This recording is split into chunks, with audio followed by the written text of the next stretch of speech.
A world lies shattered, twisted by a dark, chaotic energy. It all began after the Day of Reversal, when monsters poured into the world. Humanity was plunged into a century-long war against the demon race. The cost of this war was measured in millions of lives lost. Entire nations were bankrupted, and the land itself was left barren. Now the demon army has pushed forward to the last line of defense. They threaten a sacred ground, the last hope for humanity's survival. The situation has become truly desperate. And yet, on the front lines, the watchtowers are still lit.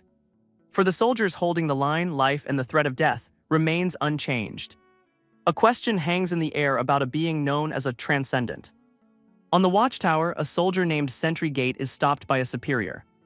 The man grabs him by the collar, his voice laced with aggression, slamming Gate back against his own massive sword. Yet the soldier's expression remains completely unbothered. The superior asks a pointed question about transcendent soldiers being discharged. Gate simply tells him that's not how things work here. He's warned that his naivety will be his downfall. The superior then issues a chilling set of commands, promising death for any disobedience. Elsewhere, a scarred officer quietly instructs his men to take a detour, avoiding the high ranks. The next morning, the banners of the Interspecies Federation fly over the camp. Sentry Gate jolts awake from what seems to be a nightmare. A fellow soldier checks in on him as he sits up, his greatsword resting nearby. He mutters about a bad dream, a bitter memory of his early days. Shaking off the memory, he begins to prepare for the day ahead. His hand finds the familiar grip of his massive blade. Now fully dressed, he asks about who was on duty the previous night. An elven archer named Scully reports that it was a mage named Morris. She explains how the duty officer, a dwarf, woke everyone while hunting for the missing watchman. The conversation then shifts to the mysterious transcendent soldiers, their identities shrouded in darkness. Sentry Gate and Scully discuss how the high ranks will not overlook the missing watchman's absence. Gate then instructs Scully to tell the watchman to reflect on his actions, as he cannot be covered for. He then requests the day's enlistment roster, which Scully promptly hands over to him. Scully reveals that ancient scriptures suggest this new batch of recruits might contain a transcendent. A dramatic illustration introduces the Decal weapons, 10 legendary blades forged from Hayton ore. Those strong enough to pull these powerful weapons from the ore are classified as transcendent. According to the great prophet Saint Bynes, a prophecy foretells that only when 10 transcendent gather, and together pierce the heart of the formidable demon lord Black Dragon, can this brutal century-long war finally come to an end. Back in the camp, a frustrated Sentry Gate questions why he, a swordsman, must evaluate magic divisions, lamenting the lack of personnel. It's revealed that only 2 soldiers have ever succeeded in drawing a Decal weapon, becoming transcendent. He openly questions the scriptures, earning a panicked warning from Scully to lower his voice. But she insists they must believe, as his and Morris's enlistment dates match the prophecy. She worries for any new transcendent, as their squad leader would be Uldring, a man with a known complex.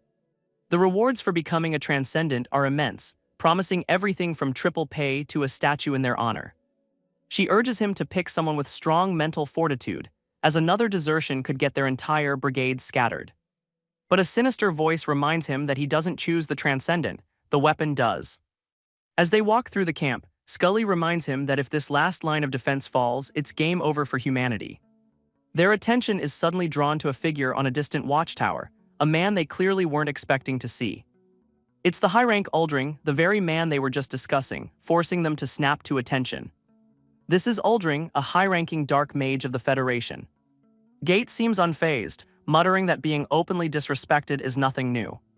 He and Scully prepare to address the new recruits, a silent formation of masked elves. They stand on a platform, looking down at the sea of volunteers in the rain. Gate observes that since they are dark magic volunteers, there are bound to be rotten ones among them. His eyes scan across the faces of the new enlistees, some of whom already bear the scars of past battles. Sentry Gate then calls the entire formation to attention. He explodes with rage, berating them for their lack of urgency and spirit. His voice booms with the fury of a tiger, questioning their discipline. The entire formation finally snaps into place as his command echoes across the training ground. Uldring then takes over, explaining that one of them is destined to become a transcendent. He scans the crowd, promising that even those not chosen will be sent to critical posts on the front lines. His gaze falls upon the top enlistment scorer, a stoic-looking elf named Swan. He knows that finding the next transcendent could be the key to shifting the tide of this war. Next, he spots another volunteer, Xenia, whose intense eyes seem to burn with a strange energy. Aldring concludes his speech by demanding their complete focus until the very end. Then there's trainee Nartz, the sole heir to the wealthy Beckenberg family. A noble house that, in times of peace, grew rich, supplying the royal family with enchanted accessories. The Beckenberg line is known for its strong paternal inheritance, with each generation a near-perfect copy of the last. He's decked out in expensive heart's-chrome accessories, though they seem to be turning his fingers purple. Sentry Gate's gaze sweeps over the recruits as he begins his introduction. He reveals his name and his purpose, to form the 10-member Transcendent Task Force. A wave of shock ripples through the formation as they realize the sword on his back must be a decal weapon. Elsewhere, the missing watchman Morris nervously tries to do his duty while another soldier hunts for him. This is Morris, the gnome Transcendent who caused a commotion by abandoning his post. He's now in charge of logistics, taking uniform sizes from the new enlistees. But his eyes widen in disbelief when he sees the request from recruit number 13. And of course, it's Nartz, one of the very problems soldiers Scully had warned him about. Morris lets out a defeated sigh, clearly overwhelmed by the ridiculous request. Gate remarks that while finding the best is hard, weeding out the worst is easy. Suddenly, a white-haired elf with a stern expression calls out to Gate. He informs them that he'll be taking the new recruits to their barracks. As he leads the formation away, Scully whispers her suspicions that he's just looking for contraband. Gate quietly tells her to just play along and ignore it. With the recruits gone, he dismisses Scully, telling her to get some rest. But as she leaves, he notices Morris is still frozen in place, trembling. Rushing to his side, Gate tries to get a look at what has the gnome so shaken. And in an instant, his own expression twists into one of pure, unadulterated rage. His rage is fueled by a bitter memory of a high-ranking knight towering over a helpless Morris. The knight brings his armored boot down with crushing force. This is high-rank knight Jaga, who blames the gnome for his restless night. Morris struggles uselessly under the weight of the boot pinning him down. An onlooker warns Jaga he's going too far, but the knight coldly dismisses the concern. He lifts his foot, taunting the battered Morris to get back on his feet. Jaga smirks, using the gnome's resilience as a sick justification for his cruelty. But when Morris actually stands, Jaga strikes him with a vicious backhand blow. The other soldier finally intervenes, grabbing Jaga's arm to stop the assault. Jaga's eyes narrow with menace, infuriated by the challenge to his authority. The knight smirks, introducing himself as Jaga. The intervening soldier's eyes blaze with fury, asking if Jaga wants another scar. Jaga's expression twists into a deranged, mocking grin. The narrative shifts, reminding us of the scripture's vague prophecy. A prophecy that has faded into obscurity after a long, fruitless wait. But suddenly news spreads like wildfire. Someone has drawn a decal weapon, meaning a new transcendent has finally been born. The news is met with disbelief and skepticism from the other soldiers. For in this brutal, unending war against the demon hordes, the fragile balance has only been maintained through rigid hierarchy and sacrifice. In an army composed of so many different species, order is maintained with an iron fist. The very idea of a transcendent is dismissed as a mere illusion, a tool for control. Jaga sneers, accusing the soldier of protecting Morris simply because they share the same title. But the soldier's fury doesn't waver, as he threatens to add another scar to Jaga's face. His own scars serve as a testament to the battles he's already fought and won. The two men stand locked in a tense standoff, a challenge of rank against raw power. Suddenly, Scully rushes in, her voice filled with panic as she calls out Jaga's name. She plants herself between them, trying to de-escalate the explosive situation. Jaga turns his attention to her, clearly annoyed by the interruption. She reports that all knights are being summoned, a convenient excuse to end the confrontation. Jaga scoffs at the interruption, sneering as he mentions his new weapon. With a final curse, he stalks off, promising this isn't over. He roughly shoves Scully aside, telling her to get out of his way. As Scully watches him leave in confusion, Gate remarks that Jaga's violent instincts have only grown worse. He turns his attention to Morris, who explains that a defensive buff allowed him to withstand the assault. Gate fumes, realizing Jaga came all the way from another barracks just to torment Morris. Scully suspects he's also trying to leech off the third-generation tycoon among the trainees.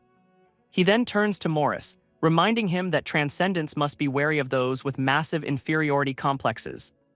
Gate tells him not to apologize, but to simply think more carefully about his actions.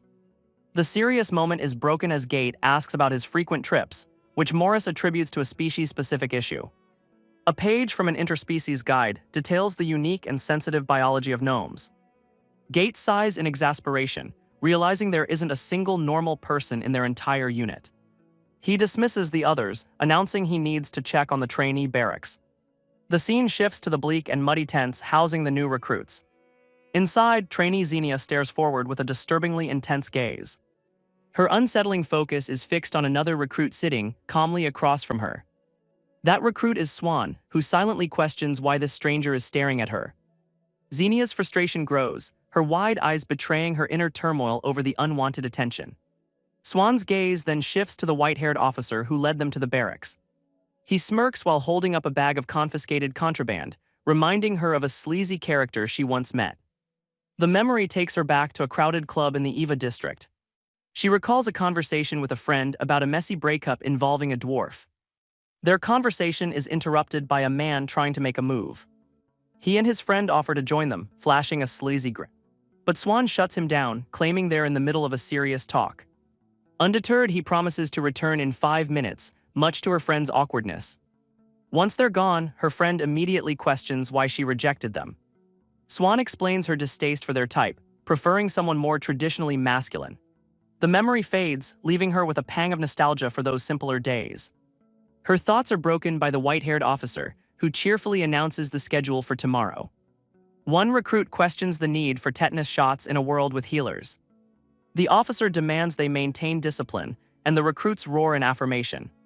With his orders given, the white-haired elf finally takes his leave. An awkward silence immediately falls over the new enlistees.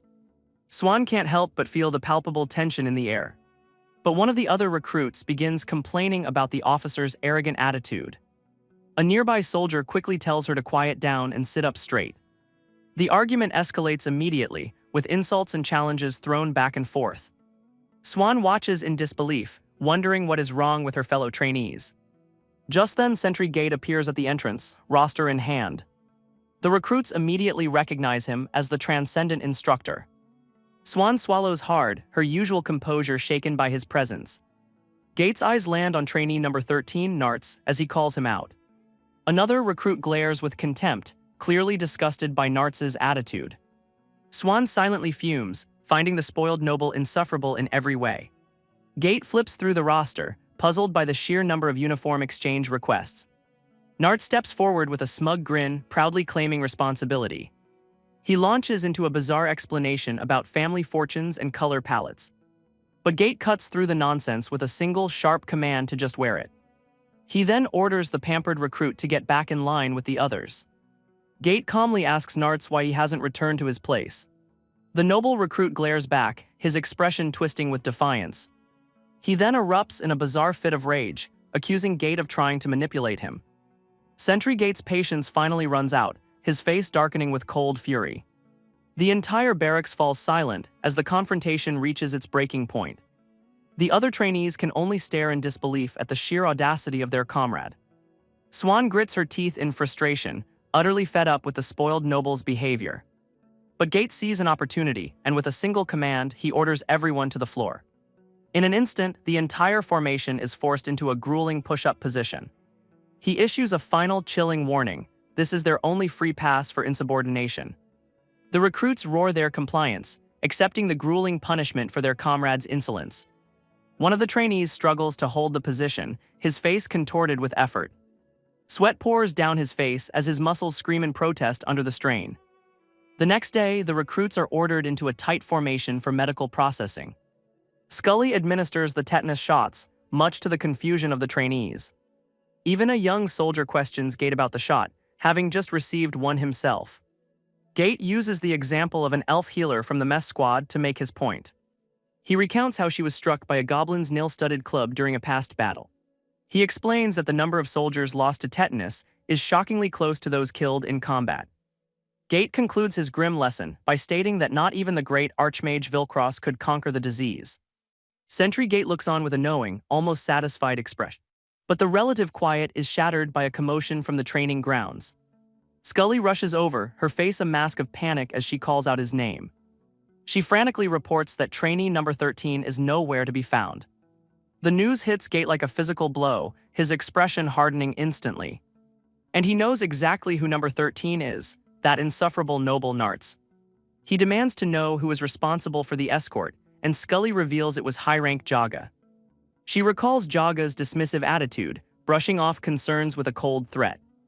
Gate realizes this is Jaga's screw-up, and he roars for any information on the missing recruit's whereabouts. Just then, trainee Xenia steps forward, her hand raised with an answer. Xenia confidently tells Gate she knows exactly where the missing recruit went. Her eyes gleam with a strange power as she tracks his movements from afar. She points with absolute certainty, explaining that he's heading for the back mountain. The group is stunned by her claim, as the back mountain holds a special significance. Gate's face twists with rage as he realizes Nartz is heading for Dekau Weapon Hill. And there, on the desolate hill, Nartz stands before a weapon, believing he is destined for greatness. He stands at the Jiakun mountain pass, the sacred ground where the Dekau weapons lie. He's already drawn the dark magic staff, jet black dew, convinced it was prepared just for him. Gate's mind seethes with contempt for the arrogant recruit's delusion of grandeur. The very thought of such a pathetic individual claiming the title of Transcendent fills him with disgust. Nartz smirks, believing it's finally time to show them all his true power. He grips the glowing staff, determined to silence anyone who ever looked down on him. But a desperate voice screams from the distance, pleading for him to stop. He glances back to see Gate and Morris sprinting towards the restricted area. Gate roars with fury, warning him that touching the weapon could permanently damage his arm. But Nartz calmly issues a threat, telling them to stay back or he'll touch it right now. Gate and Morris skid to a halt, the instructor's face contorted with rage. The noble recruit then accuses Gate of using cheap psychological tricks to break his will. Gate can only stare in disbelief, completely baffled by the recruit's paranoid delusion. But Nartz insists Gate is just afraid of a new Transcendent, the great heir of the Beckenberg family. Gate finally explodes, pointing out that Nartz has the lowest score of all the enlistees. He roars that the recruit's athletic and magic abilities are on par with a lazy tree goblin. Even Morris screams that a Dekau weapon can't be drawn without a proper warm-up process. But Nartz scoffs, questioning if they're really judging him by the standards of ordinary people. He believes it's the destiny of the Chosen One to lead the ignorant fools who reject him. With that, he places his hand on the weapon, ready to accept the fate he believes is his. Gate and Morris can only scream in desperation for him to stop. But it's too late, his hand makes contact, and a strange energy surges through him. The staff erupts with a violent burst of power, throwing the arrogant noble backward. He's sent flying through the air, completely overwhelmed by the weapon's raw, untamed energy. Gate and Morris rush forward, cursing the foolish recruit for his arrogance. Nartz's face has become a grotesque, swollen mess, his cries barely coherent. He lies twitching on the ground, so horribly transformed that Morris can't even tell what species he is anymore. With no time to waste, Gate orders Morris to get back down the mountain immediately. Meanwhile, the other dark magic recruits are gathered for a different kind of lesson, one about the nature of curses. The white-haired officer announces their training for the day, building resistance to a powerful debuff known as the Devouring Fog. It's a dangerous area of effect spell that impairs vision and stamina, affecting friend and foe alike. As the recruits prepare, Swan notes with some relief that the insufferable noble is gone, wondering if he deserted. Deep within a cavern, the officer begins to cast the spell, conjuring a swirling vortex of dark energy. He orders the trainees, now wearing protective scarves, to enter the fog one by one for their grueling trial. Swan reflects on the unspoken rule among dark elves not to target each other with spells. But the officer shatters that rule with a single command for everyone to remove their masks. Her composure breaks as she realizes the brutal implication of his order. She fumes, recognizing this isn't training for resistance, but a barbaric wide-area hazing. Around her, the other trainees begin to choke and collapse, overwhelmed by the cursed fog. One of the recruits completely loses control, his face twisting into a mask of pure madness. The debuff seems to have driven him completely feral, his mind lost to the spell. The officer quickly moves to restrain him as the recruit's rage turns to tears of despair. To add to the cruelty, he orders them to sing a military song through the choking haze. Swan stands her ground, enduring the torment with grim determination as others fall around her. A recruit weeps in the fog, recognizing the officer as a man who thrives on the suffering of others. Swan considers the grim reality that becoming a transcendent would place her directly under that man's command. She questions her own ability to endure the whims of such a sadistic superior. But the promise of immense wealth and honor is a powerful motivator, forcing her to persevere. Another recruit laments the flawed system, realizing the rules are full of loopholes made in the haste of war. The officer finally signals an end to the torment, ordering them to exit the cave in formation. He grants them a mere 5-minute break, warning them not to rub their eyes as they move to the next training ground. Unlike the others fighting for vengeance or glory, Swan's only goal is to survive, save money, and leave this life behind. Her personal mantra is simple: just don't die, just live out her long elven lifespan. As the recruits recover, his attention is drawn to Gate and Morris sprinting past in the distance. Swan watches the distant commotion with a cold, analytical gaze. Gate carries the battered form of Nartz on his shoulder, as another recruit sneers that the reject finally got what he deserved. The other trainees murmur in shock, asking the white-haired officer if the noble is dying. Scully rushes in, her voice filled with panic as she reports there are no healers anywhere in the unit. Gate turns to Morris for help, but the gnome explains that buffing magic is completely different from healing. He then glares at the white-haired officer, who simply states that dark magic is for debuffs, not saving lives. As Gate sends Scully to check the holy water fountain one last time, Swan continues to observe the chaos. Back in the training cave, she raises her hand, identifying herself as trainee number 7. She then calmly announces that she believes she can solve the problem with dark magic. The officer and the other recruits can only stare in stunned silence at her bold claim. Swan calmly assesses the situation, identifying a parasitic curse latched onto the noble. She recognizes the creature as a dentacula, a magical parasite clinging to Gate's back.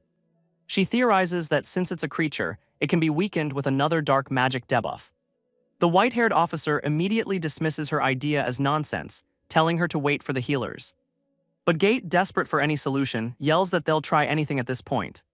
He reasons that they have nothing to lose by trying, as waiting is their only other option. Swan then turns to the officer, asking to borrow his staff for the procedure. With the staff in hand, she stands over the grotesque form of the fallen recruit. She closes her eyes, channeling a powerful purple energy as she begins her incantation. A complex magic circle materializes on the ground, engulfing Nartz as she unleashes her spell. Nartz's body convulses on the ground as the dark magic takes hold. The parasitic curse begins to crack and crumble away from his very flesh. With a final surge of energy, Swan announces that the ritual is complete. Incredibly, Nartz's grotesque form recedes, returning him to his normal, pampered self. Gate, Morris, and even the cynical officer can only stare in stunned disbelief. Swan simply wipes the sweat from her brow, her incredible feat seemingly taking little effort. The white-haired officer turns to Gate, admitting that the trainee is certainly useful. Later that night, a quiet darkness falls over the fortress walls.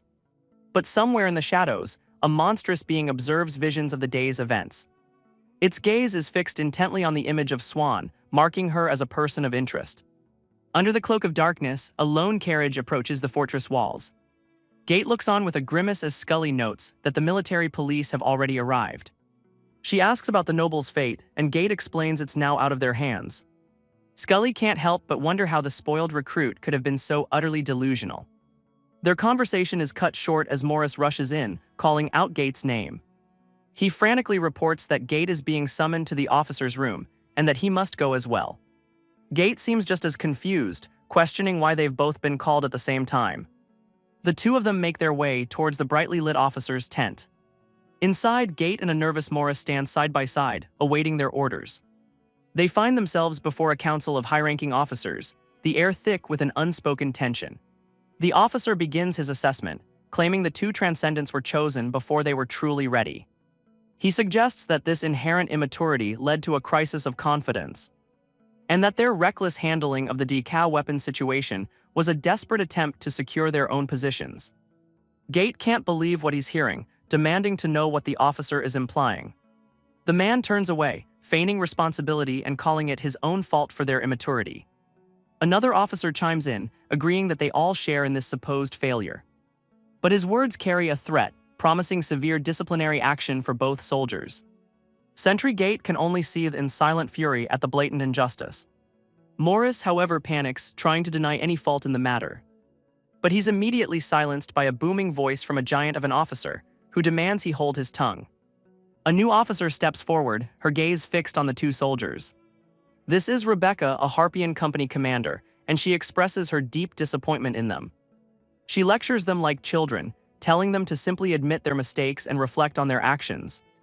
But Gate cuts her off, trying to shield Morris by claiming the gnome is still just adapting to the unit. He takes full responsibility for the incident, admitting that he was the one who gave the reckless order.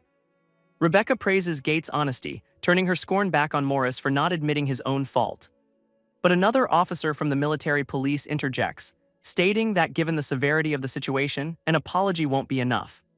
Rebecca turns to face the armored soldier, telling him to hold on for a moment. He insists on punishment, but she reminds him of their status, questioning if he's aware they are transcendents. She challenges his authority, asking what he'll do if something happens to them, before demanding to know his rank.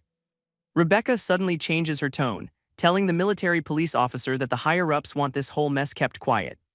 She then instructs him to handle the punishment internally, but to report all the details directly back to her.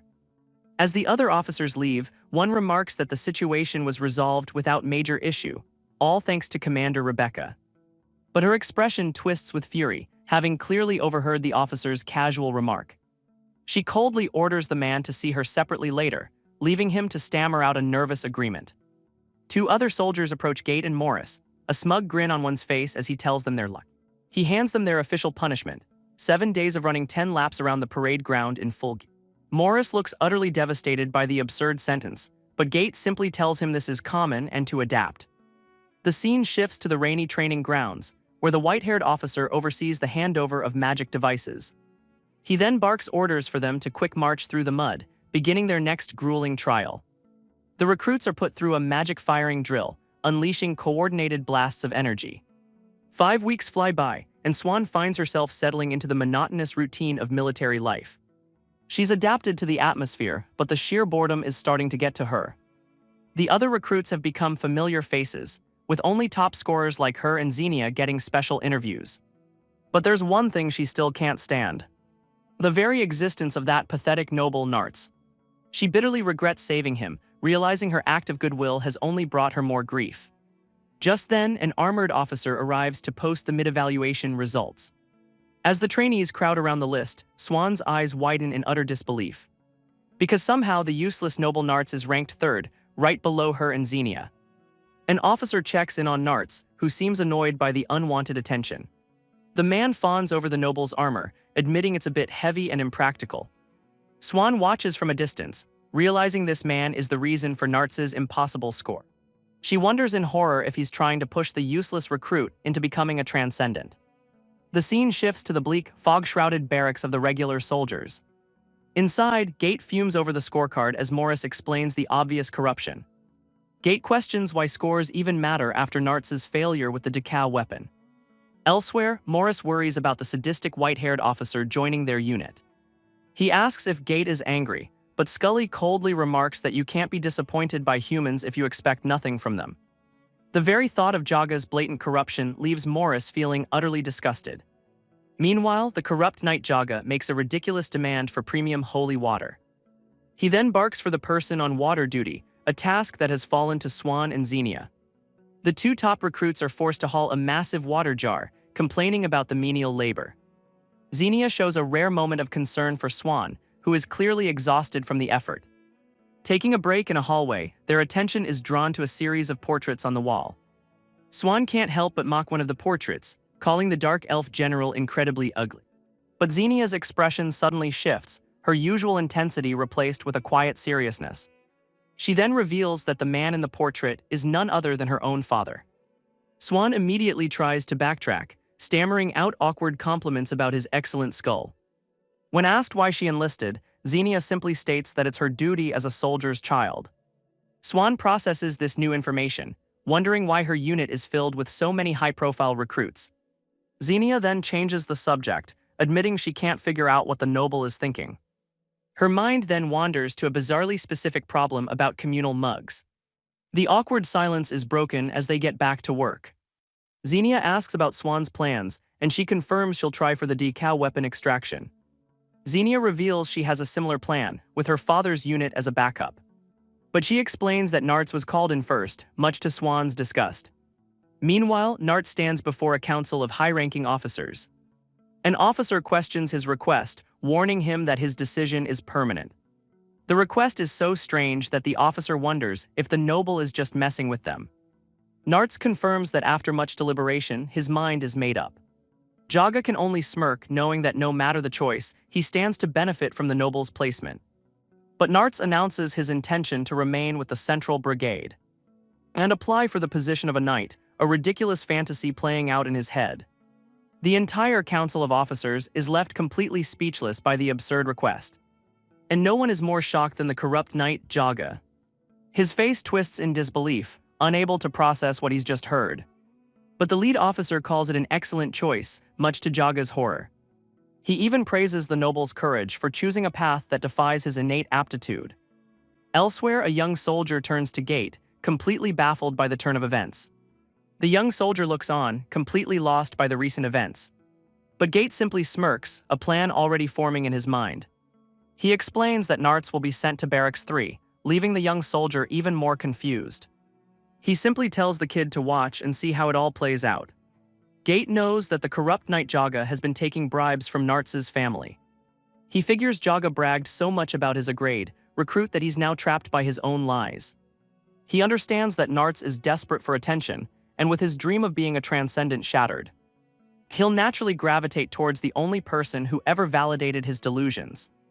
All it took was a single, calculated comment from Gate, telling the noble he'd look good in a knight's uniform. A simple seed of an idea, planted at just the right moment to manipulate the entire situation. The plan was simple: dump the reject onto the very man who enabled him. A plan Gate has dubbed Project Jaga's Contradiction. A few minutes earlier, the news of Nartz's decision reached the training grounds. Uldring couldn't believe his eyes, questioning how the noble could possibly be an honor student. But a glance over at the smirking Jaga starts to connect the dots. And in that moment, a terrible puzzle began to click into place in his mind. He saw it all: Jaga taking the bribe and Nartz being pawned off as his own assistant. The white-haired officer realizes with dawning horror that he's been completely screwed over. He immediately confronts Jaga, demanding to know if the knight understands the concept of following orders. Jaga's taunt hits its mark, asking if Uldring is really incapable of training his own assistant.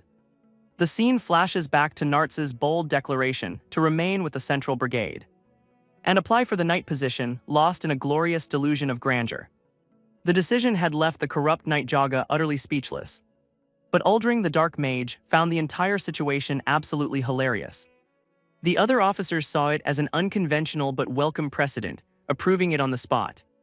Uldring sarcastically recounts how Jaga supposedly championed Nartz, arguing to break down rigid species roles. He mocks that the higher-ups must have recognized Jaga's supposed sincerity in the matter. Another officer agrees that since the trainee accepted, it was a great outcome for all involved. Uldring then leans in, pointedly asking if Jaga took a bribe or cooked the scores to get this result. Uldring leans in, reminding the knight to simply accept the results and obey his orders.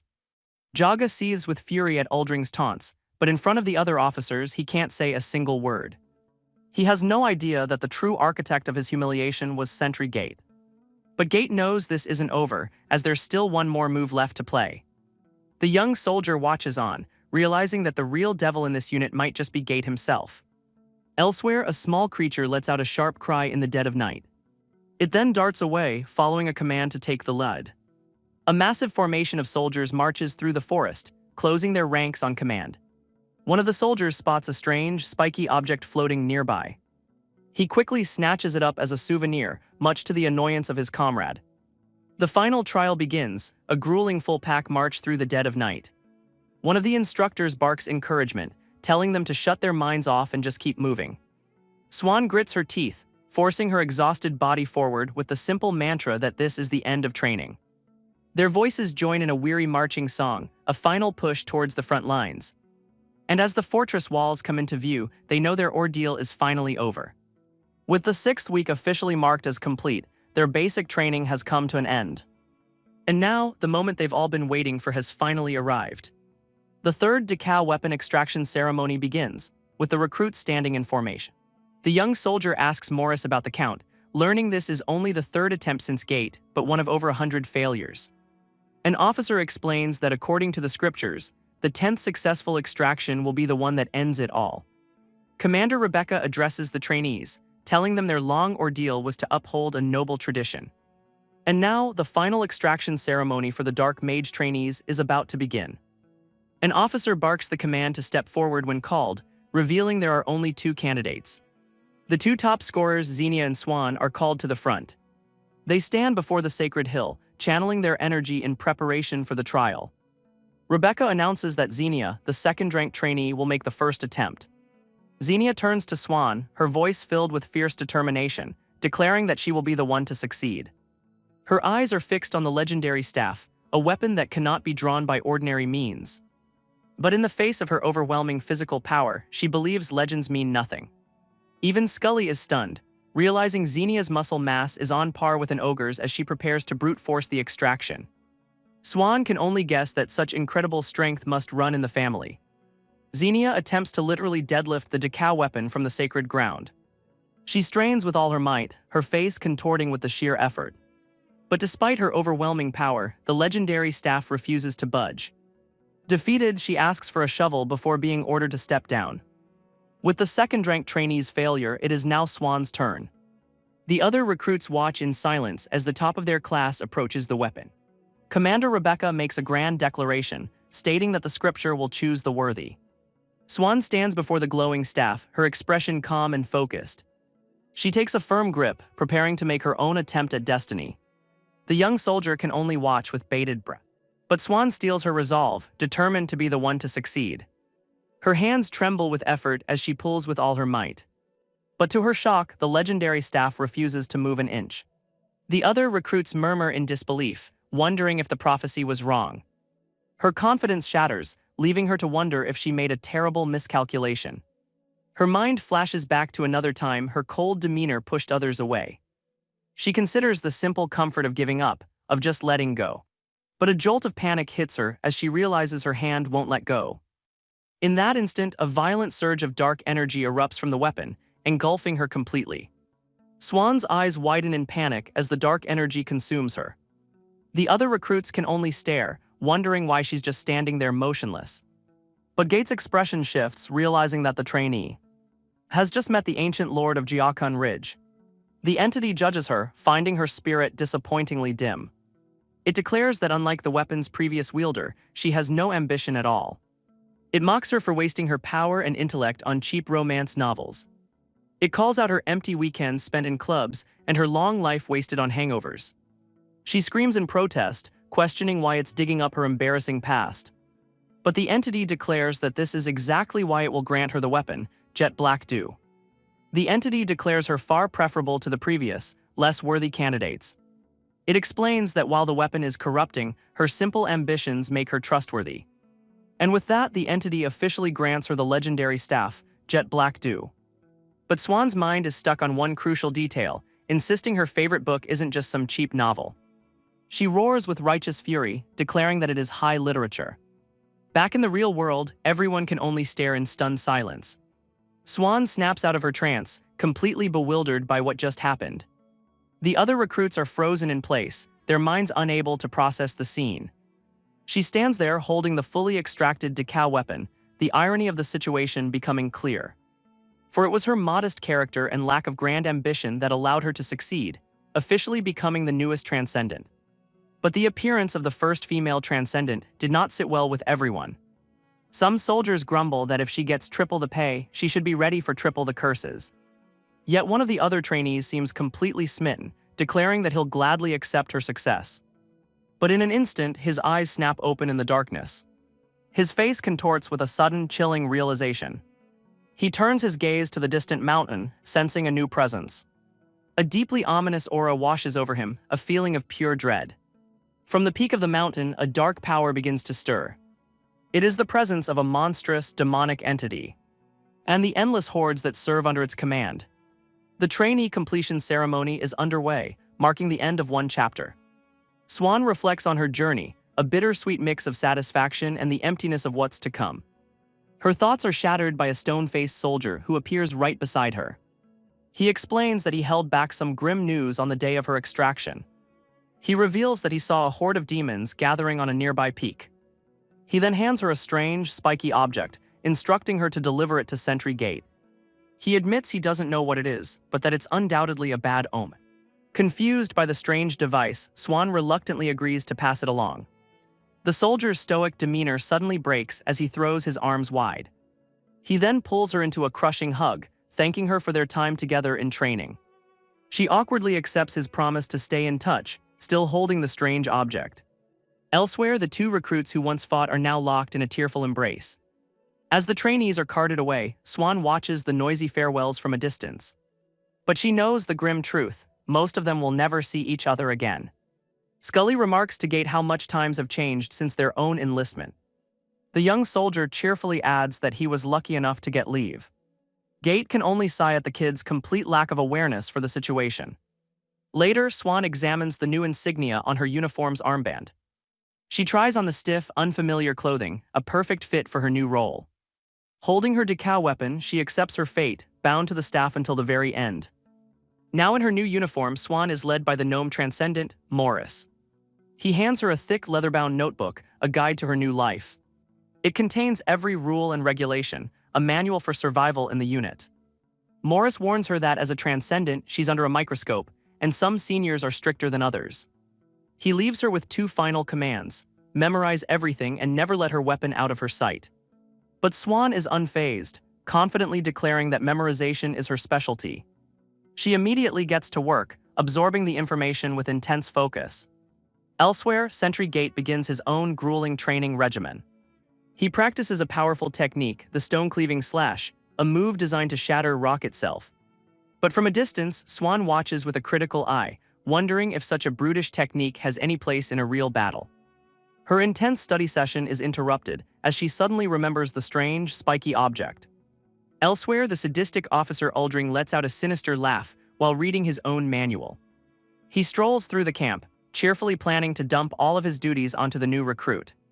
He even takes a detour to avoid Barracks 3, smirking at the thought of the useless noble stuck inside. Uldring feels his military life has improved immensely now that he has a new subordinate to torment. But his pleasant walk is brought to an abrupt halt. Two senior officers, a duo on the verge of promotion, call him over with a stern command. The first is Jira, a high-rank elven healer known as West Snake Eyes. Her partner is Asin, a giant high-rank tank nicknamed South Muscle Brain. And in an instant, the walking demon of the trainees is reduced to a nervous grunt, meekly answering their summons. Jira asks Uldring why he's smiling so much, her own expression a little too sweet. But Asin grabs him by the collar, furious that a rookie got an assistant before they did. Jira then makes a chilling request: bring the new assistant to the rec room for them.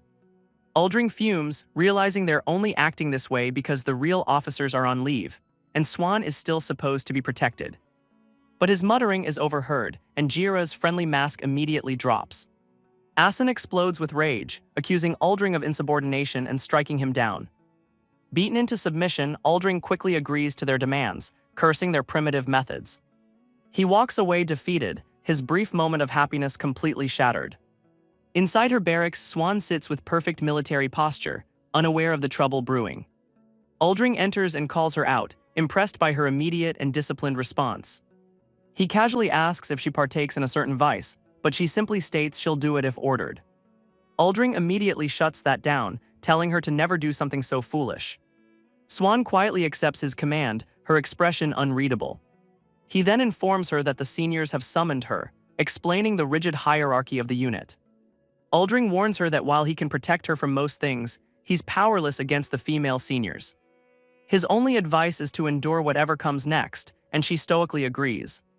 Later, Swan finds herself in the archives, pulling a dusty tome from the shelf. She opens the book, placing the strange spiky object next to a series of ancient texts.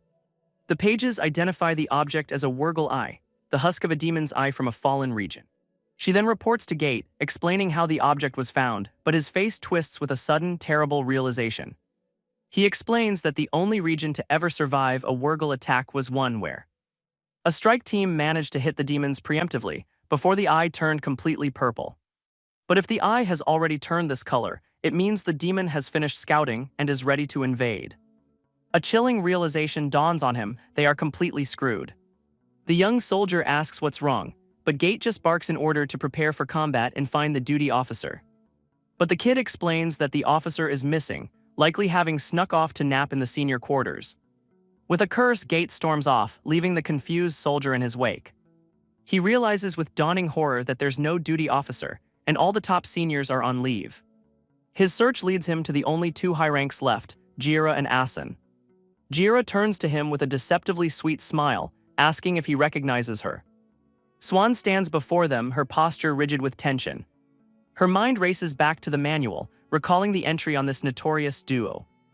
Jira smirks, questioning how a brand new transfer could possibly know who they are. But Swan's eyes narrow, her quick mind already formulating a response. She snaps to attention, delivering a perfect by-the-book report for duty. Jira tests her further with the daily password, impressed by the rookie's flawless execution.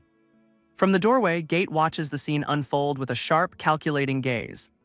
But the pleasantries end as Asin grabs Swan from behind, his grip like iron. Jira then makes a condescending remark about her uniform, a clear attempt at intimidation. The high rank's threat hangs in the air, a promise of the hazing to come. Jira continues her tirade, questioning how Swan even made it into the army. The scene flashes to Asin doing the same to Uldring, grabbing his collar and insulting his uniform. But their hazing is cut short as Gate bursts through the door, his expression grim. He holds up the Wurgle eye, frantically explaining that they're still in the golden time to act. He warns them that by nightfall, the eye will be fully purple, and it will be too late.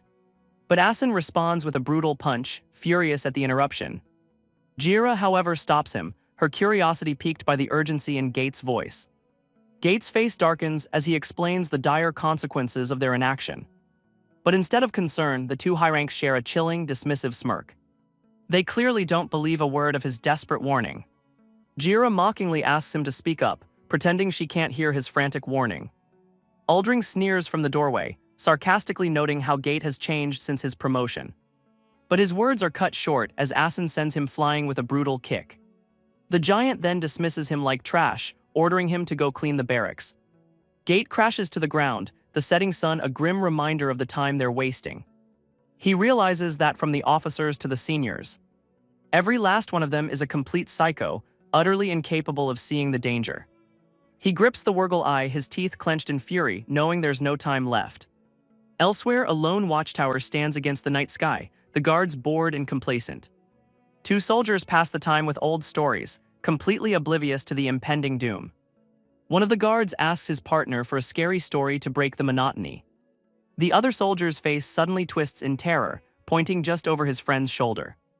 But it's just a prank, and he bursts out laughing at his friend's terrible acting. But his friend can only stare in horror, because this time the monster is real. The narrative explains how an uneasy ceasefire had settled over the land after a century of war. The bloodstains had faded from the fields, and the swords had finally fallen silent. But in that peace, the Federation forgot the oath they swore, lost in drunken revelry. Officers and enlisted alike were rotting away, with desertions becoming rampant. So it was perhaps inevitable that no one realized the final defensive line had already been breached by the Wurgle. And by the time the warning horn finally sounds, it is already far too late. The creature lands silently on the fortress wall. A soldier's scream of pure terror shatters the night. The others can only stare in disbelief, wondering how it breached their defenses. The massive Wurgle looms over them, a terrifying silhouette against the full moon. For many, the first encounter with a demon is an overwhelming shock to the system. And since the Wurgle is a high-tier specimen among the lower-class demons, most soldiers can't help but vomit from the sheer pressure and despair. The beast leaps down from the wall, its claws extended to strike. Its bloodlust and aura are even more crushing up close. One soldier musters his courage, raising his sword against the impossible odds. He braces for impact, using a chunk of the wall as a makeshift shield. But the Wurgle's first strike sends bodies flying, shattering the formation. The soldier can only stare in terror, pleading for the monster to stay back. But his courage fails him, leaving him helpless on the cold stone floor. Just then, a new figure grits his teeth, preparing to intervene. Sentry Gate soars through the air, his greatsword poised to strike. His eyes blaze with a golden light, his focus absolute. He brings the Decal weapon down with incredible speed and force. The blade connects and the demon lets out a piercing shriek of agony. A deep gash runs across its face as it roars in pure, unadulterated fury. Gate stands his ground, his Decal weapon humming with power.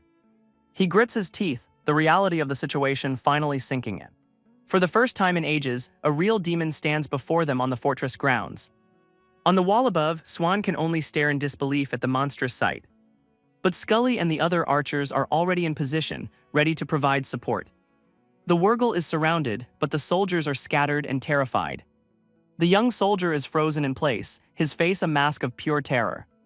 Even the sadistic Aldring is stunned, questioning what he's even looking at.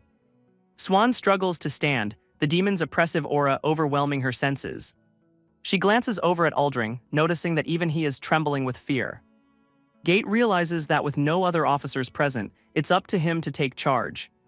Swan seethes with frustration, wondering where the other high ranks are hiding.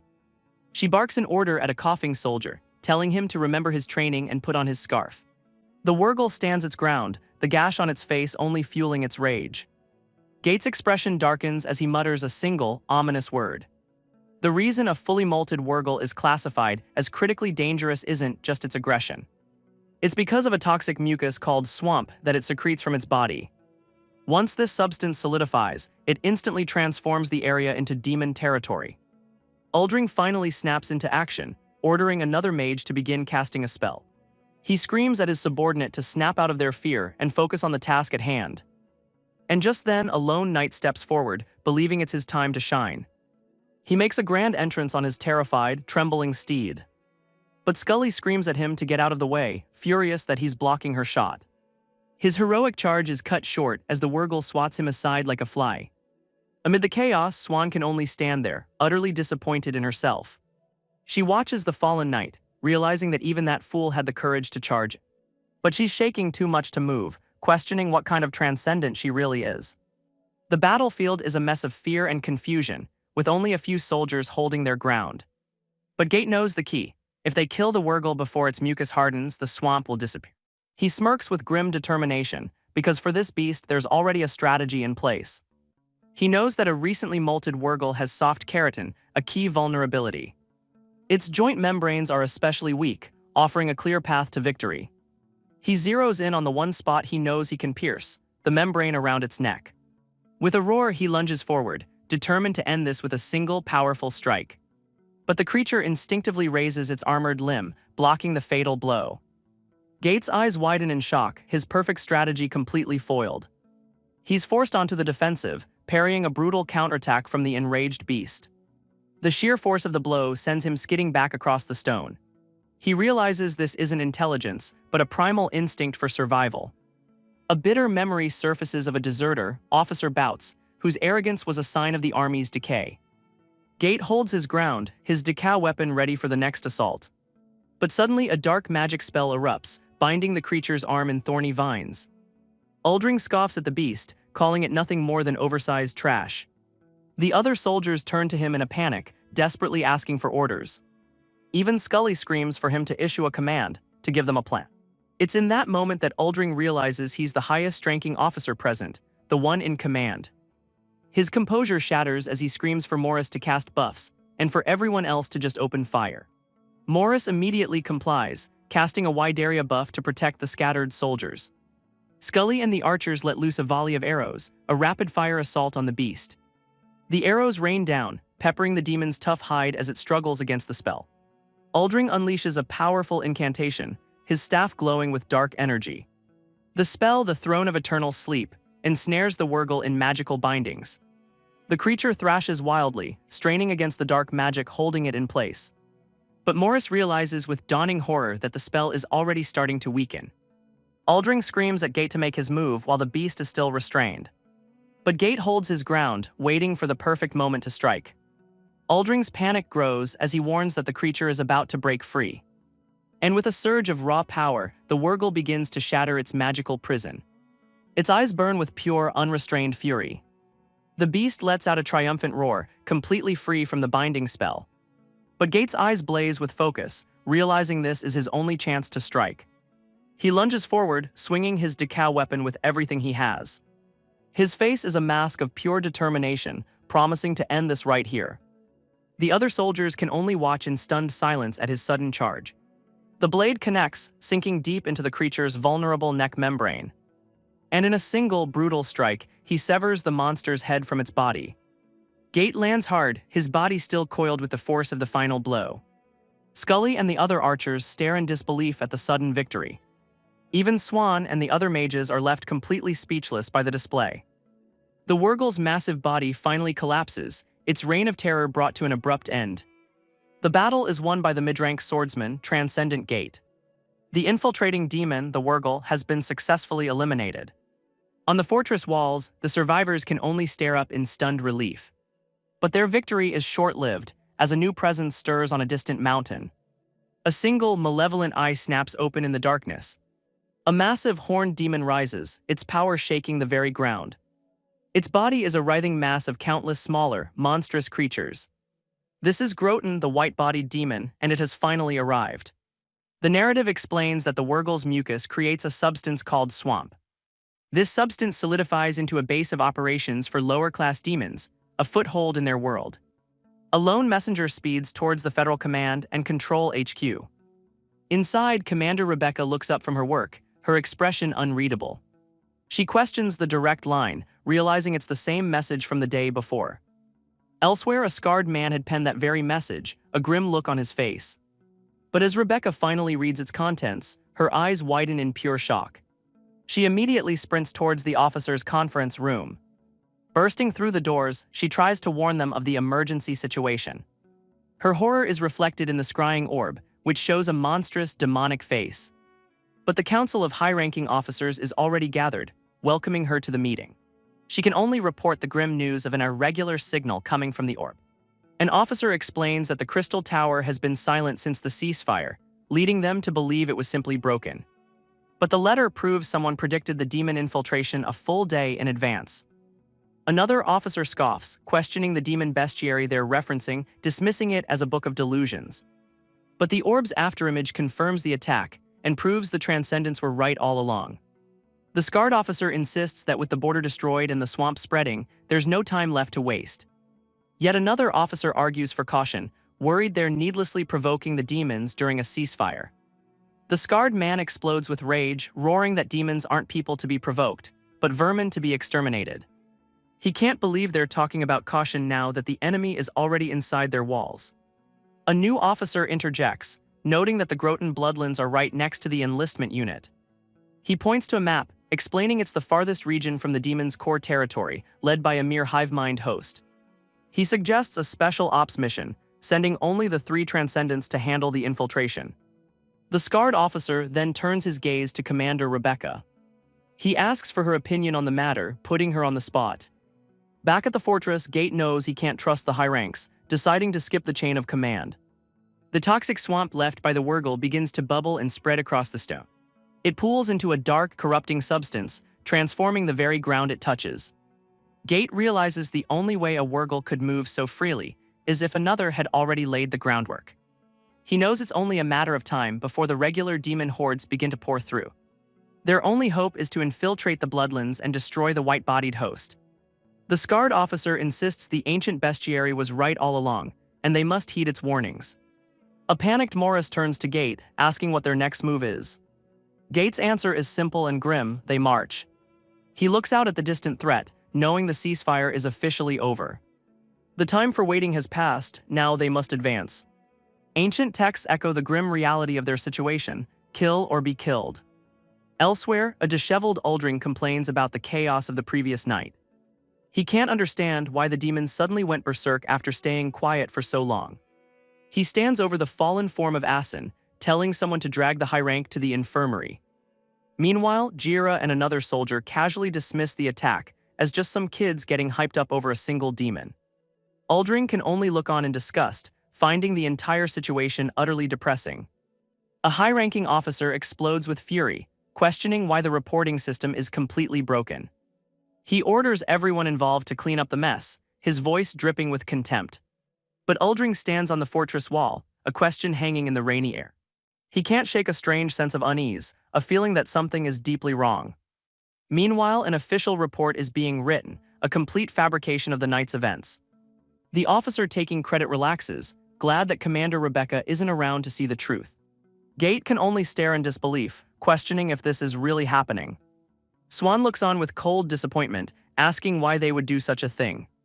The three transcendents stand over the two high ranks, now bound and kneeling in disgrace. Later, Swan finds herself on laundry duty, complaining about the rain-soaked clothes. The young soldier is held upside down, forced to apologize for his supposed failure. Jira berates him for not preparing hot water, questioning his very ability to learn. But Aldring steps in, trying to explain that the emergency situation is far from over. Asen immediately grabs him by the chin, mocking him for getting arrogant after killing a single demon. He insists that their senior's comfort is more important than any demon, and laundry must be done even if they're dying. Jira smirks, remarking how exhausting it is to have to reteach them the basics. Aldring can only stare, finally understanding the source of his deep unease. The fact that no one died has made everyone completely miss how serious the situation truly is. He comes to a chilling conclusion: maybe someone should have been left to die. He glances over at Asen's smug expression, realizing the high rank isn't even trying to hide his true nature anymore. The tense standoff is shattered by a soldier announcing an immediate assembly on the parade ground. The two high ranks complain about being summoned outside in the pouring rain. Aldring and the others can only curse under their breath, dreading what comes next. The scarred officer stands before the assembled troops, skipping all formalities to deliver his orders. He explains that only transcendents can enter the Bloodlands, the home of the demon hive-mind host.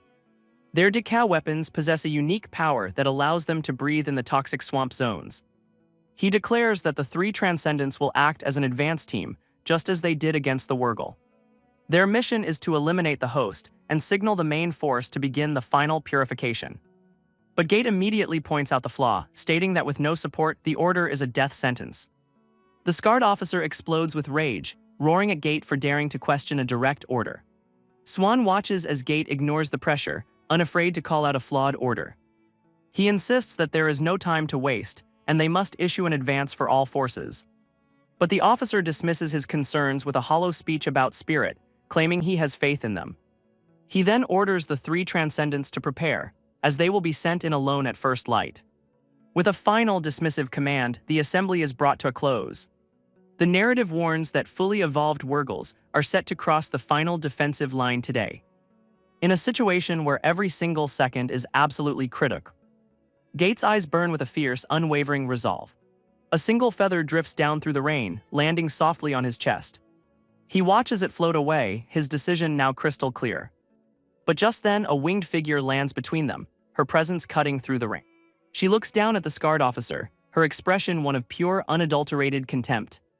Gate's eyes widen as he recognizes the Harpian Company commander, Rebecca.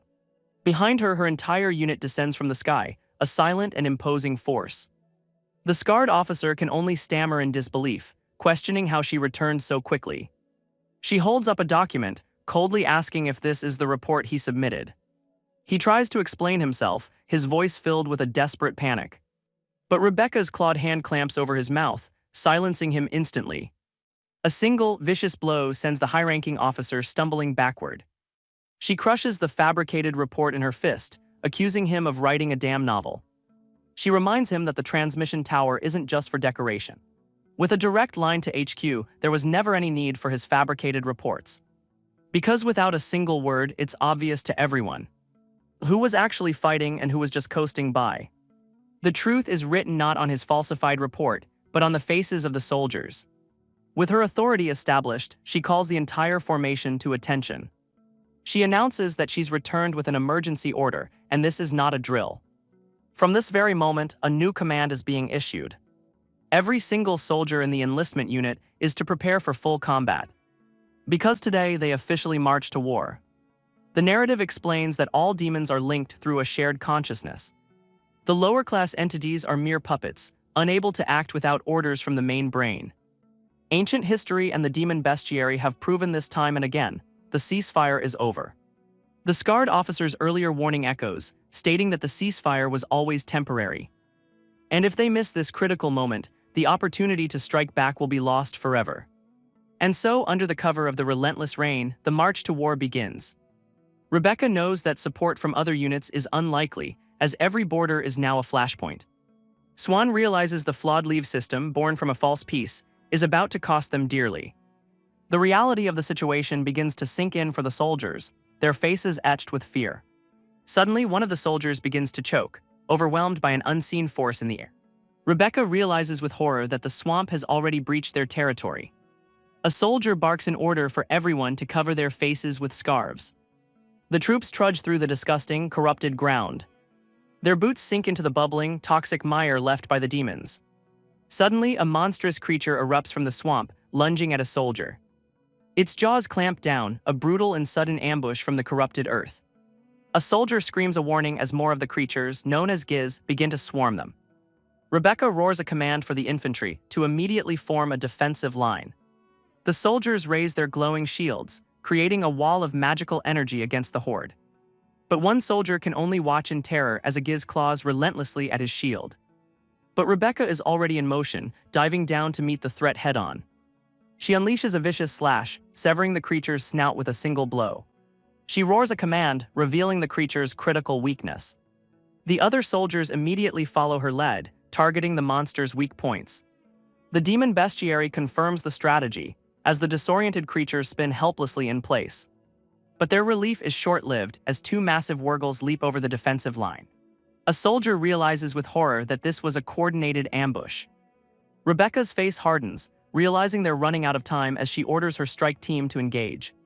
She commands the archers to focus fire on one while her harpians take the other. The archers let loose a volley of arrows, desperately trying to hold the buckling line. The arrows find their mark, peppering the Wurgle's tough hide. But the defensive line is buckling under the sheer weight of the Giz swarm. The second Wurgle roars, preparing to bring its massive arm down on the soldiers. But a massive blast of dark magic rips across the battlefield, intercepting the blow. Swan stands firm, having unleashed the powerful spell herself. Elsewhere, another spell freezes the swamp, trapping the Giz in their tracks. One of Rebecca's harpians engages the first Wurgle, holding it back with brute force.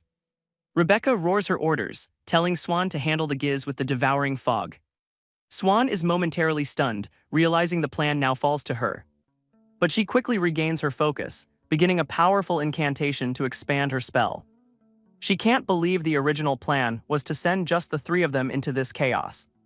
With a surge of power, she unleashes the full force of the devouring fog. Meanwhile, Gate analyzes the Wurgle's attack pattern, knowing there's a way to counter it. He recalls how the beasts instinctively defend against any ranged attacks, meaning the only way to win is to get in close, right into the heart of the danger, and end it all with a single, decisive strike. He brings his massive blade down with incredible force, the weapon connecting with the creature's armored hide. Sparks fly as steel meets the demon's tough exterior. At the same time, Rebecca's harpians engage the second Wurgle in a coordinated aerial assault. The harpians deliver the final, coordinated blow. The report comes in, 2 Wurgle entities successfully killed. With the engagement complete, Gate reports they are now crossing the Black Bar. The army pushes forward, marching into the dark, corrupted woods.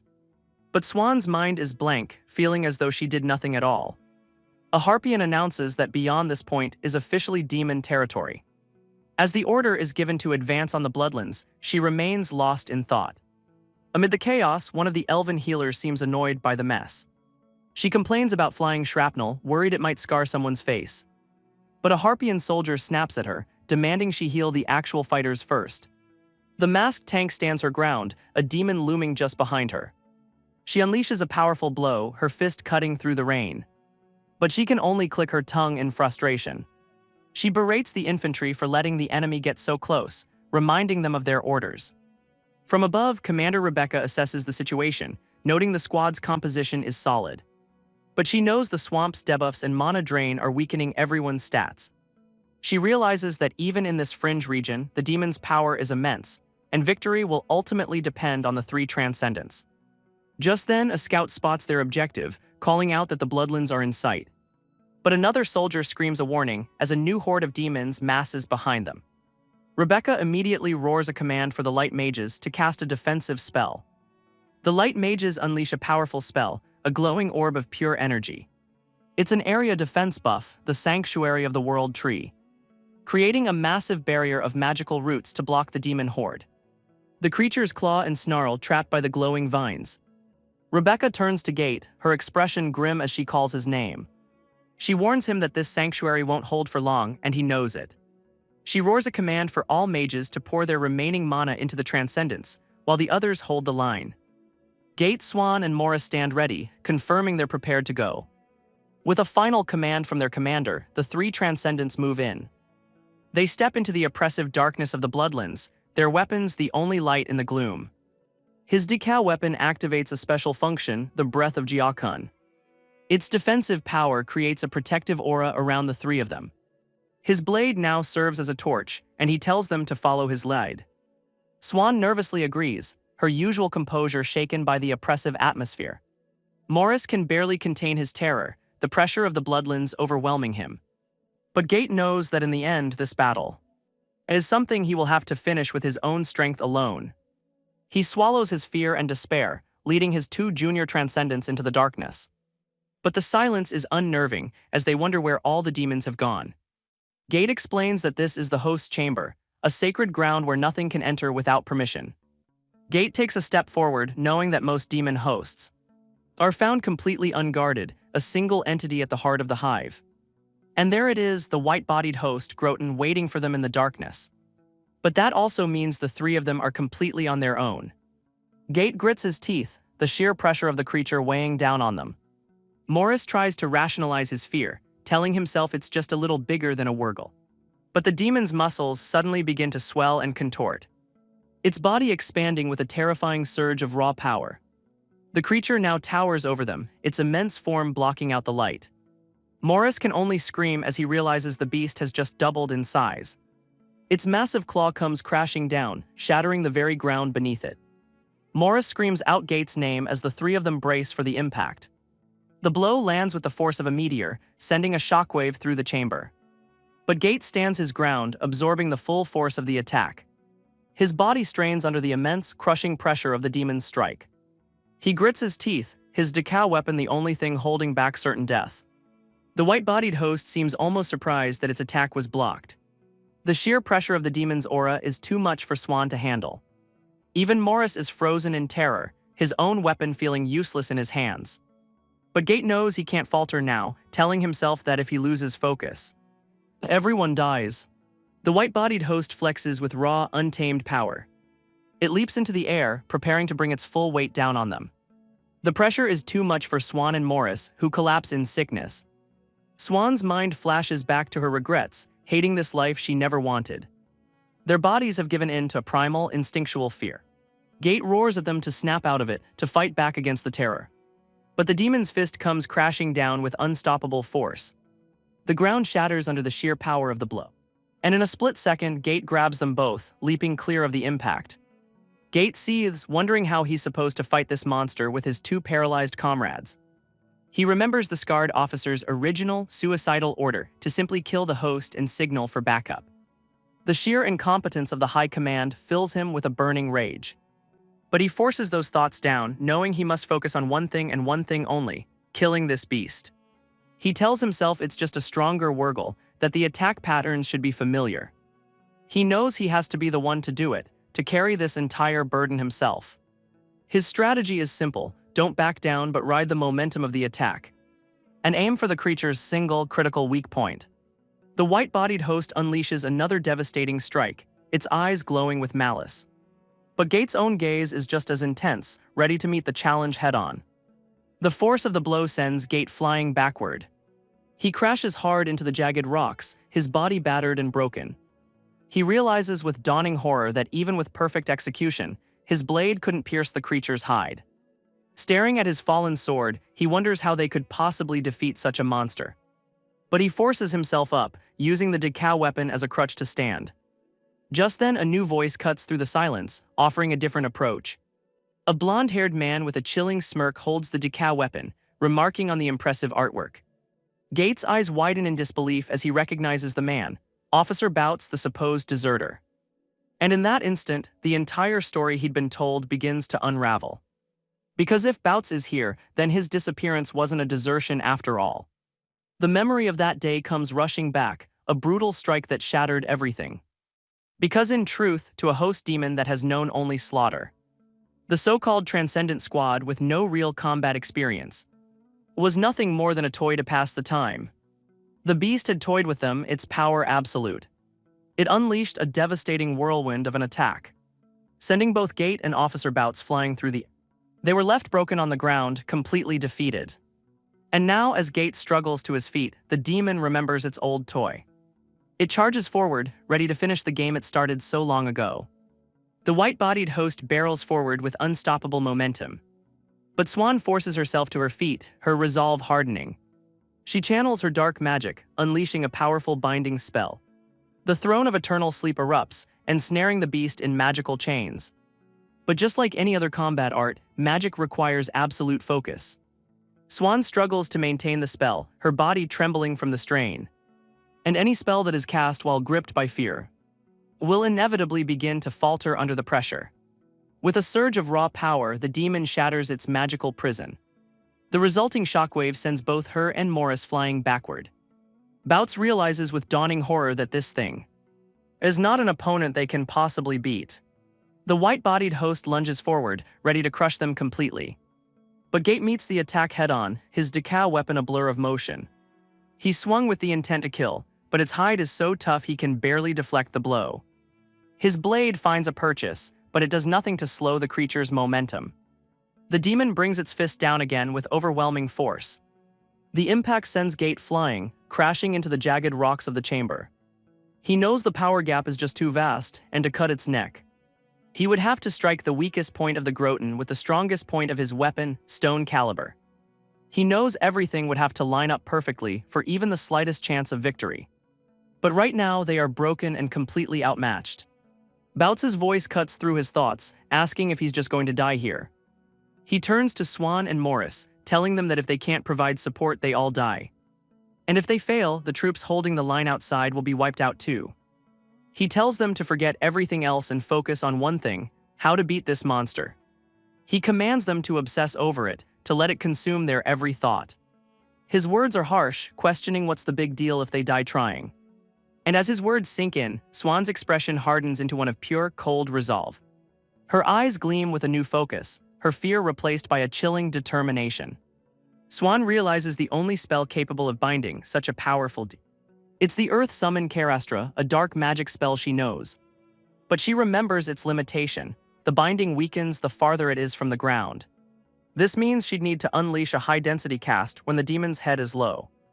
Yet she questions how to achieve such precision on a constantly moving target. Gate struggles with the sheer size and speed of the demon, finding it impossible to hit. Swan, deep in thought, begins to formulate a new strategy. She decides to approach the problem with a fresh hypothesis. If the demon's momentum increases, so does the movement she needs to control.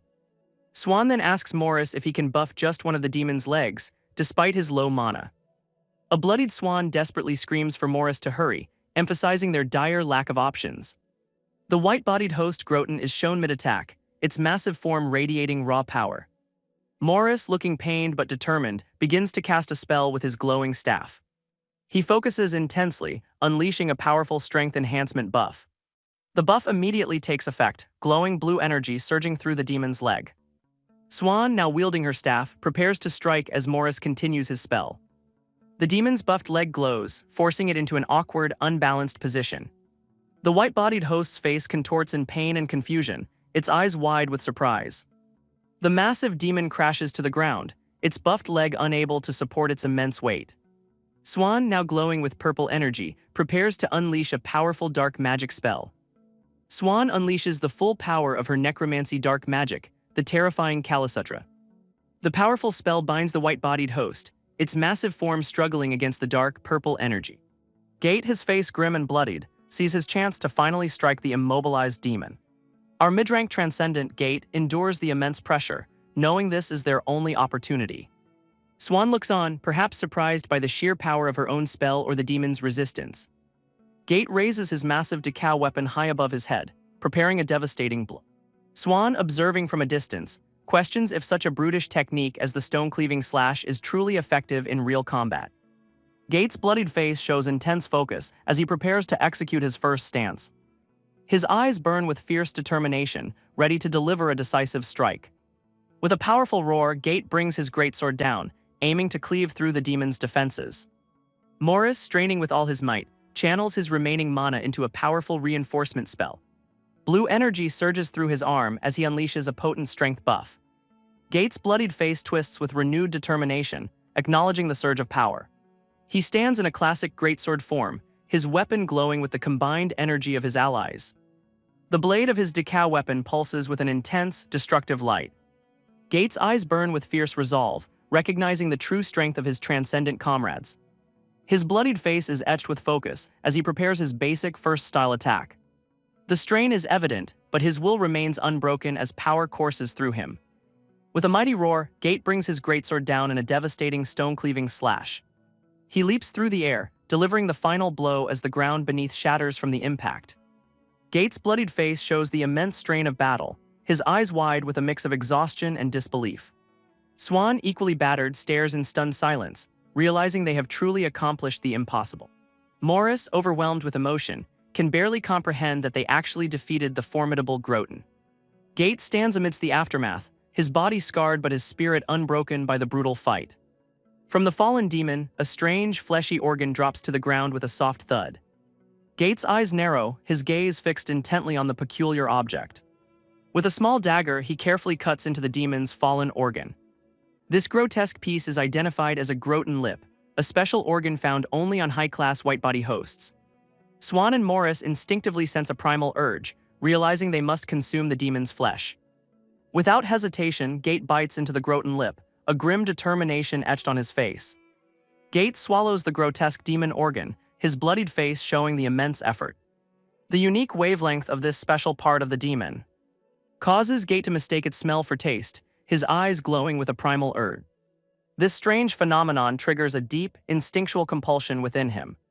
He feels an undeniable command to chew and swallow the demon's flesh. The consumed energy travels down his body, making his organs tingle with its power. This isn't mere digestion, but a profound transformation.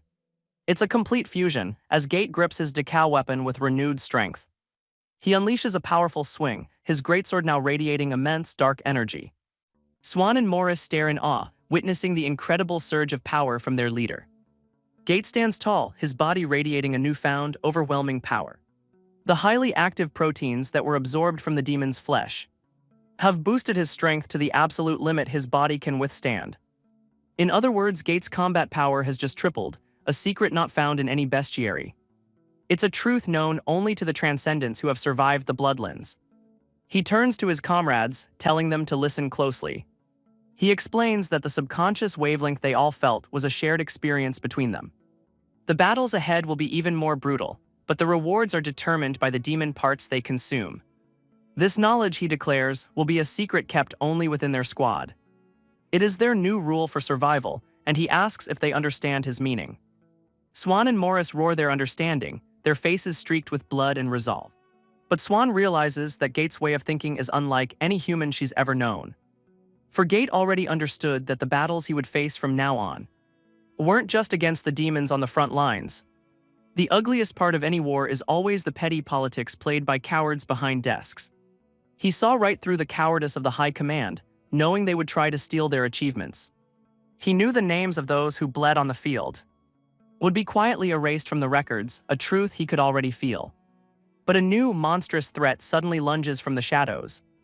It clamps its jaws around a bearded soldier, who realizes far too late that he's been ambushed. His life flashes before his eyes, a single question echoing in his mind. He remembers turning down a drink with a friend, promising to be there for his daughter. He recalls his wife's familiar scolding, a memory of a life filled with simple, everyday moments.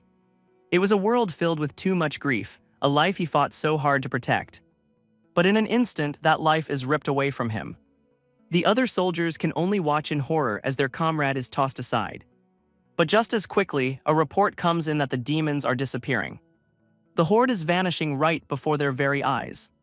With the situation clear, Commander Rebecca gives the order to drop the barrier. And as the last of the swamp fades away, the battle is finally over. Commander Rebecca notes the appearance of white cloud trees, plants that only grow where demonic energy has been purged. The other soldiers breathe a sigh of relief as the foul air of the swamp finally clears. Their boots touch down on solid, uncorrupted ground once more. Scully watches in awe as the commanders walk past, the immediate danger now over. And from the heart of the Bloodlands, the three Transcendents finally emerge, battered but victorious. Rebecca admits to herself that she was fully prepared for their total annihilation. The soldiers who had survived the initial Wurgle ambush were the first to react. And thanks to the incredible efforts of Gate and the other Transcendents, they have secured this victory.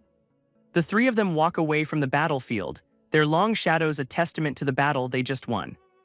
Rebecca can only smile with pride, realizing that those kids actually did it. The soldiers below erupt in a massive cheer, celebrating the impossible victory. But as Scully helps the battered Gate, she can't help but feel disgusted by his blood-soaked state. Elsewhere, Aldring smirks, casually chewing on a leaf as he dismisses the entire ordeal. But Commander Rebecca immediately calls him out, demanding a headcount from every unit. The high-rank healer Jira sneers at the display, calling the commander a drama queen under her breath. She boasts that if she could enter the Bloodlands, she'd handle it easily, but Gate knows the truth. He understands they've never faced a true host, and from the looks of it, they sat this entire battle out. The real danger of the demons still hasn't touched them, a dangerous gap in awareness that the true fighters must now navigate. Just as Gate suspected, the attitudes among the troops are worlds apart, with most having no grasp of the true threat. They don't realize that this was a do-or-die moment that will determine the very survival of the Federation. With the battle won, an officer barks orders to begin repairs and build temporary barracks. But victory came at a cost, with 11 wounded and 4 lives lost. Scully accepts the grim reality that sacrifices are now unavoidable. Her arrow strikes true, a flash of purple energy marking its impact. On the newly built wall, she reports that the Giz are already reappearing at the perimeter.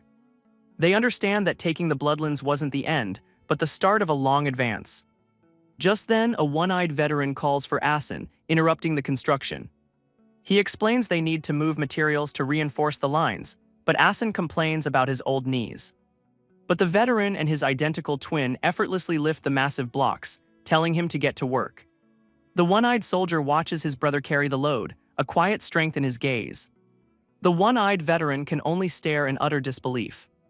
His gaze fixed on Gate, whose eyes now burn with a quiet power. The Transcendent holds the massive stone block with ease, claiming it's perfectly manageable. The veteran scoffs at another soldier's doubt, daring her to even try lifting the immense weight. She can only look on in awe, finally understanding the true power of a Transcendent. Gate looks out over the ruins, a grim reminder that this entire continent was once their home. But his quiet reflection is broken as a voice calls for his attention. A soldier from the personnel office arrives, saluting the veteran with news from Enlistment HQ. The old man seems annoyed by the interruption, demanding to know what the messenger wants. He announces that for the next batch of recruits, the decal weapon revelation has been completed. The one-eyed veteran seems surprised, noting that this is much faster than usual. And for the senior soldiers, the arrival of a new junior is a moment of eager anticipation. Even Gate seems to be contemplating the implications of this new development. The messenger kneels, ready to deliver his official report to the veteran. He explains that in accordance with the revelation at Jiakun Mountain Pass, a new decal weapon has been revealed, the gauntlets known as Rage Tier. And this powerful new weapon has been assigned to a giant. The old veteran seems pleased by the news, a rare smile crossing his face. But for the other high ranks, this